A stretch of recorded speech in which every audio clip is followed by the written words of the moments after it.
Hey everyone, and welcome to the CrewFire onboarding video series. So in this video series, I wanted to provide a series of videos that would be short, really short and to the point, really punchy, and just give you everything you need to make your CrewFire program a success. In this introduction video, I'll really quickly just go over the 3 sections broadly that the videos are going to be kind of bucketed into. And so these are the 3 areas that you can think of your ambassador program in. The first will be building your team.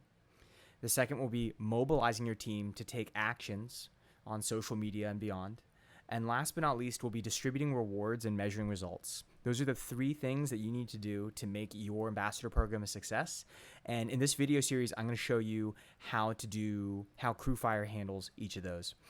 So as always, if you have any questions, feel free to reach out. I'm always happy to help.